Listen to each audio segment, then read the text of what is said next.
Hi, I'm Samantha McDouglas from thebridgeteachers.com. Come look over my shoulder at a play problem. On this hand, I'm going to go through it fairly quickly until we get to trick 7. And on trick 7, I'm going to ask you what you would do with the hand.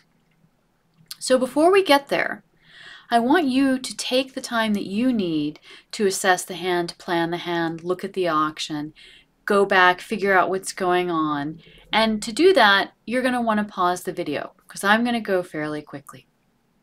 This is the auction. We're going to go ahead and go on. The opening lead was the 5 of hearts. The person who played this hand played the 6. This hand played the 3, and the declarer played the 2 of hearts. Declarer then played the 3 of diamonds, took the diamond finesse, which won, cashed the ace of diamonds, and now led another diamond. This hand threw a club. Declarer played the 8 from dummy, the jack was won, and then the king was cashed. Declarer discarded the 6 of clubs, another club was discarded from the west hand, and Declarer followed suit from dummy. At this point in time, Declarer's RHO led the 9 of spades. Declarer played the 10 of spades, the 10 was covered with the jack, and Declarer won the ace. Here we are, we're 6 tricks in. So at this moment in time, what are you going to do?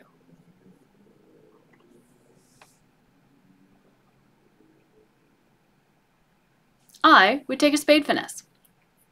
So before we get into the whys and the hows of that, let's take a moment and reassess the hand. After things change, it's really important to do that. And we assess the hand in no trump by counting winners, and we assess the hand in a trump contract by counting losers. So let's just take a moment, let's go ahead and do that. And when you do that, don't forget that we've already won 4 tricks, so obviously we're going to count that. So how many winners do we have now? We have 4 that we've already won. We have the king of spades makes 5, the ace king of hearts makes 7, and the ace king of clubs makes 9. We have 9 winners. So if we have 9 winners, why would we take a spade finesse? Because every time we take a trick, we get more points. So we only need 9 tricks to make the contract, but if we take 10 tricks, we get more points. We take 11 tricks, we get even more points. And especially when we're being compared to what everyone else did, if we're above what everyone else did, we get a better score, and if we're below what everyone else did, we get a worse score. So if you take 9 tricks, sure, you make your contract, but if everyone else is taking 10 tricks, it's still not going to be a good result for you. Now, if you're playing Chicago or Rubber Bridge, you're playing socially with your friends or a different form of scoring, then making your contract is probably sufficient. But even in those forms of scoring, we still get more points for more tricks. So it's always worth looking at it and going, well, what is my risk-reward ratio here? What is the risk in trying to create another trick?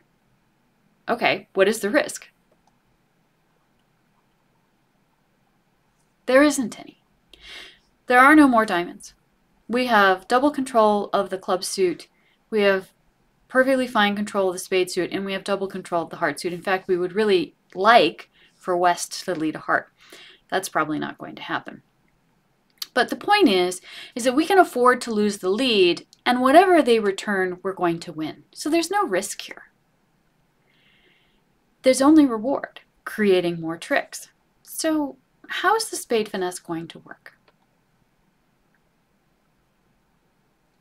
Step 1 is looking at the trick that's on the table right now and seeing some very important cards that have played. The 9 has played, the 10 has played, the jack has played, and the ace has played. This means that what is the difference between our king, our 8, and our 7? Only the queen. All of the other cards are on this trick that's on the table. The only difference between our king and our 8 and our 7 is the queen. So when we take the spade finesse, we actually are guaranteeing a trick. If we lead the 7 and West plays low and we play low and East takes the queen the 8 becomes good. If we play the 7 and they cover, we play the king, the 8 becomes good. So we can create another spade trick here regardless of whether the finesse succeeds or not. And so this is great. We have a certainty of guaranteeing a trick, at least one, with no risk. So of course we're going to do that. Okay, so we're in the wrong hand. We have to get to our hand. We could cross with anything. The declarer went ahead and crossed with a heart, which is fine.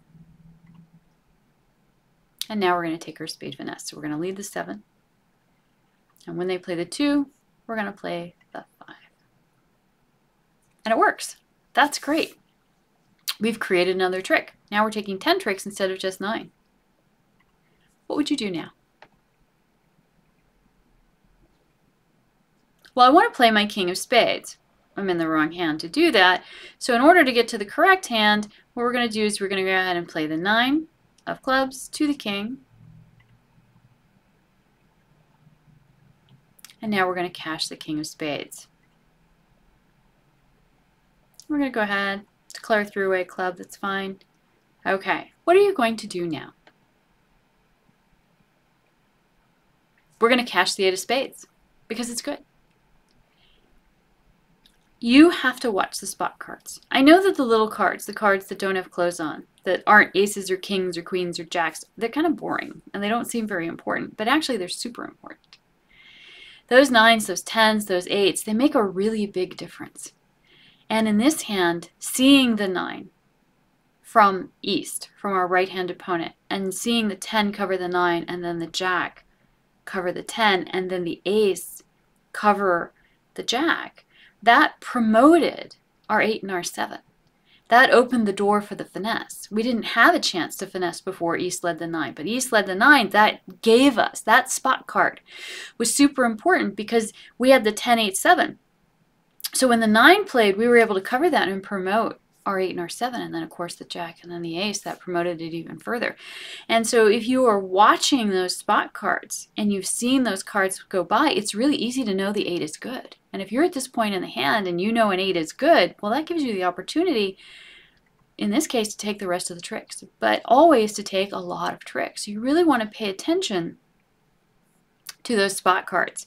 You want to watch those 8s, those 9s, and 10. In addition to counting the suit and keeping track of how many have been played and the high cards that have been played, you also want to pay attention to those little cards, especially when you have something. If we look at this hand here, if you have something like we do in spades where we have the 10, 8, 7, there's potential there. We also have the 5, and the only difference between the 5, the 8, and the 7 is the 6, of course. So the cards that we're watching for when we play spades are going to be the queen, the jack, and the 9, and even the 6. And as those cards fill in, they elevate our cards and they give us the potential to get a really nice score here. When we look at the heart suit, what are we missing? We're missing the queen, the jack, and the 8. The queen and the jack are important because they separate the ace, the king, the 9, and the 10. But the 8 is also really important because the 8 is the difference between the 10, the 9, and the 7 and the 6.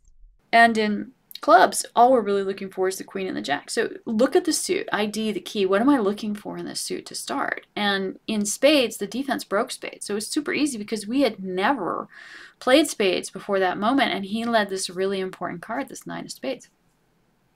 The moment that East leads the 9 of spades, the door has been opened for us to make a ton of tricks here. We're already making our contract, but why take only 9 tricks if we can take 11 tricks? So watching those spots, watching for the 9, watching for the queen and the jack, that makes all the difference in the world. Thank you.